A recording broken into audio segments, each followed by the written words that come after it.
Let's move our attention to another case study. Lisette. She's a 20-year-old student with Down syndrome and moderate intellectual disability, as assessed by WISC-IV, Vineland, Adaptive Behavior Scale, and Support Intensity Scale. In early adolescence, Lisette had several surgeries to correct scoliosis. She now walks at an average speed, but she uses a cane for stability areas with elevation changes, such as hills and stairs and curbs. In areas with bumpy terrain, she has been taught by her physical therapist to walk slowly to prevent a fall. Lisette will graduate from public schools in less than 6 months, but she is performing below average in math, reading and writing expression, as seen in her classroom data, portfolio, state and district assessments, and curriculum-based measures. She plans to attend community college. With several of her friends from class, she takes courses to gain skills related to academics and career preparation to be successful at work. One requirement of the program is that prospective students complete an application with several pieces of personal information. Lisette wants to complete that application herself without help from her parents. Lisette is performing below average in math, reading, and written expression. Results of an adaptive behavior checklist completed by her teacher during her 12th grade year, and when she was 20 years old, indicates that Lisette has acquired many age-appropriate behaviors necessary for her to live independently and to function safely and appropriately in daily life. However, she continues to need some supports in the area, especially in non-novel settings or with different tools or equipment, like taking the bus from a new stop or using different microwave from what was in her home. She wants to go to school with students her age, and she's excited about traveling to the campus by herself and using public transportation. She uses her cane each day to practice walking to the bus stop where she will catch the bus and get to the community college next year. However, when asked by her mother and teachers how the walk to the bus stop was, several times she has said it was difficult and reported that she almost fell. And this was assessed in an ecological assessment. For the past few years, Lisette has worked with a pretzel shop in the mall approximately 20 hours a week, where she is responsible for all the steps in making the pretzels. Lisette enjoys her job at the pretzel shop, but she would prefer to work in a restaurant. She thinks that a downtown restaurant will be an exciting place to work, but right now she does not have the skills necessary to be a cook or a prep chef. Lisette needs to acquire new skills to reach her goal of working in downtown restaurants. She expressed a desire to apply for a job at a conveniently located chain restaurant to gain experience in a restaurant setting. This was determined from an interview with Lisette and Transition Assessment Goal Generator. Lisette was engaged in conversation with her family and friends at school, as well as strangers occasionally, but she is quiet at work. She finds it difficult for her coworkers to understand her sometimes, so she chooses not to communicate much. In order to better communicate with unfamiliar people, she just received an assistive technology voice output device that is about the size of an iPad. Lisette is willing to use the device to be clearly understood, but she's still learning to use it effectively. Currently, Lisette lives with her mother and father and younger brother. Lisette and her family, along with the IEP team, decide that she will live at home for approximately 4 years after she graduates from high school. And at that time, she will move into a supportive apartment and with other young women. Lisette has expressed a desire to someday get married and have children, but she does not currently have a boyfriend. She wants to move out because she has witnessed her older sister moving out of the family home, and she wants to experience for herself. This is what she told us in an interview, and also parents, alongside the Brigance Transition Assessment. Lisette's parents are supportive of her plans, but they worry for her safety. They are interested in community programs that will help Lisette protect herself around unfamiliar people.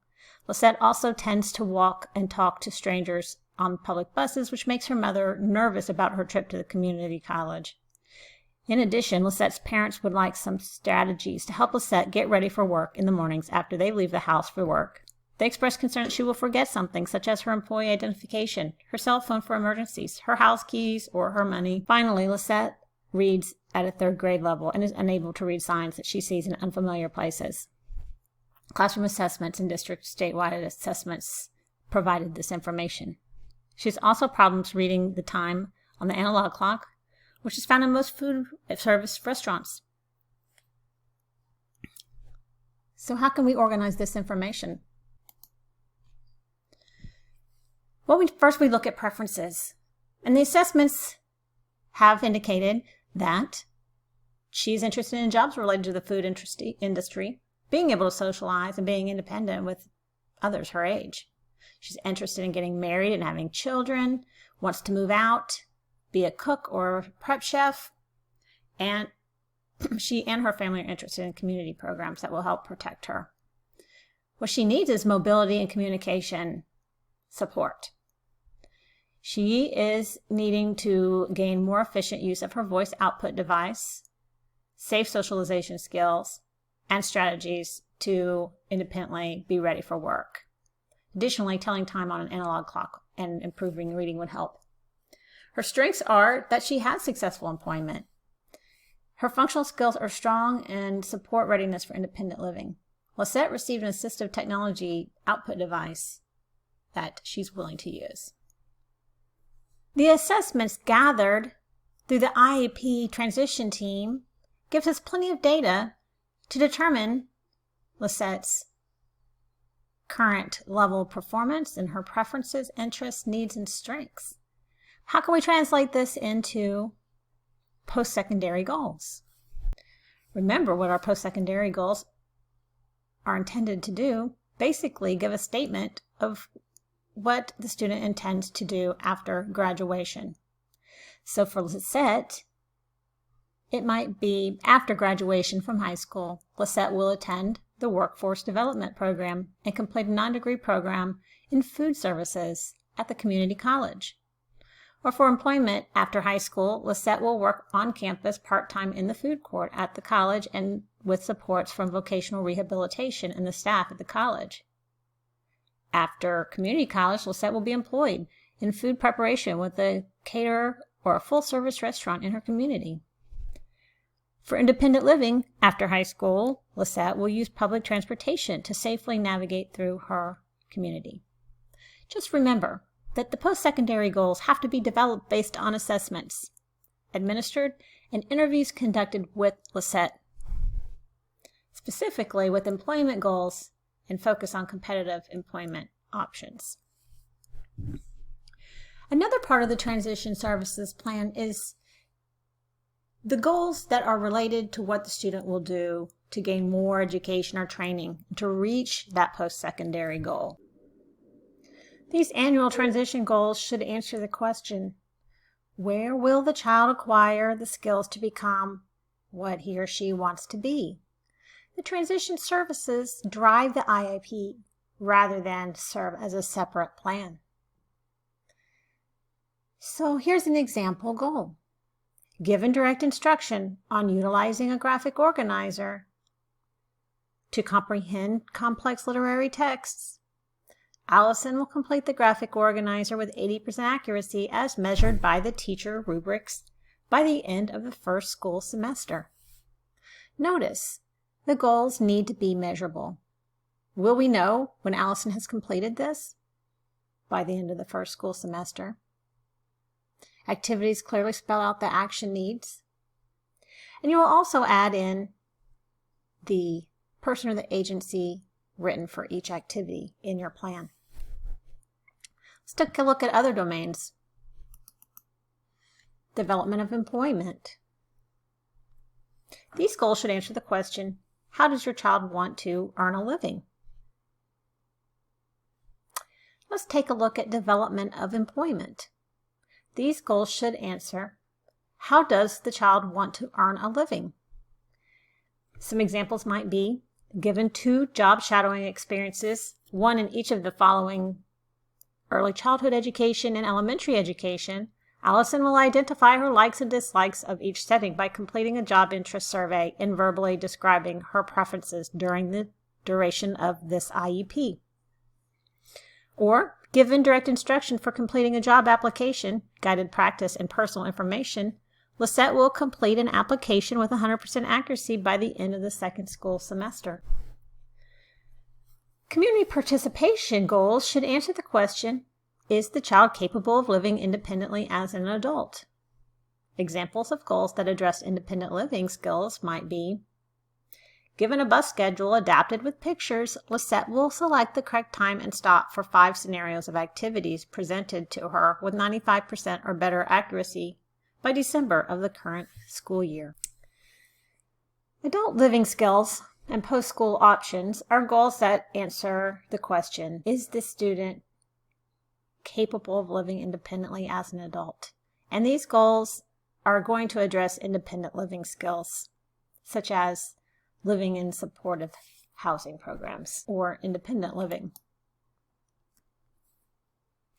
The IEP team should identify the gaps between the skills the student has and those that he or she needs to reach goals. Then select strategies to develop those necessary skills. The law emphasizes that transition services are coordinated. We've emphasized that here in this presentation. We want there to be a link between each of the activities and the school, family, and outside agencies connected so that services are applied smoothly. Remember, the coordinated activities must be based on the student's strengths, needs, preferences, and abilities, based on assessment and their personal input.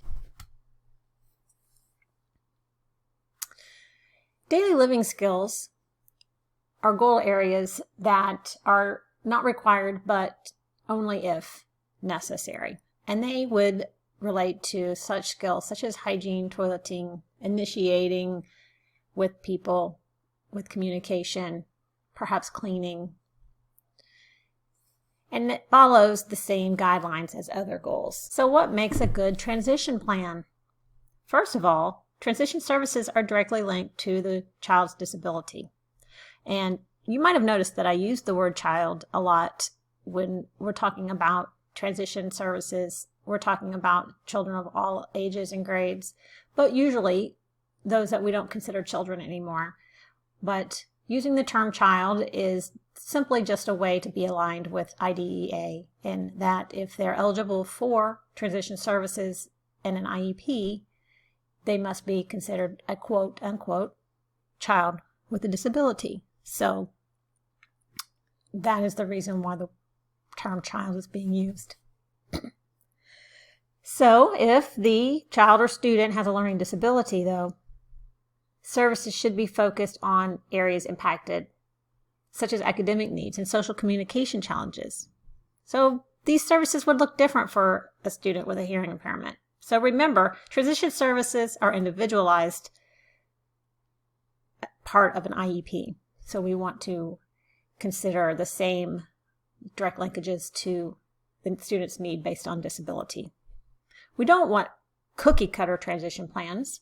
Really, that's just a waste of time. I feel like if you take away anything from this section of the lesson, it's that transition plans are part of the IEP. They drive the IEP once the child is 16 and looking toward post-secondary options. And we don't want to waste any time. So we need to make them meaningful and based specifically on what that student will do. Secondly, transition services begin early, and I mean early. I've shown you this already, but I want to emphasize the transition timeline that it was set forth by the Georgia DOE. According to Wayman 2020, before a student turns age of 14, activities should include promoting academic skills and identifying academic strengths. Instruction on age-appropriate functional community and life skills should be provided as well. Students should be encouraged to be involved in age-appropriate recreational leisure skills and activities. All of this is in the attempt to support the development of unique student interests. These interests will play out in the transition plan. Functional communication is essential for positive outcomes for students. Students should explore the use of assistive technology when appropriate for specific communication skills for that student. Teachers and IEPs must address self-determination skills such as decision-making, problem-solving, and self-advocacy. This will be the focus of the next 2 modules in this course. Now, here we have some links that are going to help you determine what makes a good transition plan. These are excellent resources provided to you by the Georgia DOE. I'm going to have you take a look at sample transition plans and documents provided by the Georgia DOE as you consider what makes a good transition plan. The last point to be made here in this section is the summary of performance. This is not necessarily part of the transition plan or the transition services. However, since an evaluation is not required before the termination of a child's eligibility to receive special education due to graduation or exceeding the age of eligibility for FAPE or free and appropriate public education, I'm going to include an article on how to complete a summary of performance for a student exiting to post-secondary education, as well as a link to the Georgia DOE site for you to view more information. In a nutshell, the summary performance has 6 parts. It's a compilation of information about the student performing in high school, the needs of the student in high school, and connections for the student moving beyond high school. Do take a minute to check out the resources I'm providing you so you will know details on the summary performance as it relates to student exiting the IDEA services. So just to give you a hint of what will be coming up next and how it connects to what we've been learning in regards to transition planning, is this question. Why is self-determination important in transition planning? We've talked a lot about the child with a disability and what goals will be and how we gather assessments. And of course, there's a focus on the student preferences and interests and the assessments being based on contributions from the student, as well as the student participating in those meetings. The law requires that at the very least they're invited to the meetings and they must participate in the assessments. So be sure to be continuing thinking about that as we move forward into the next module.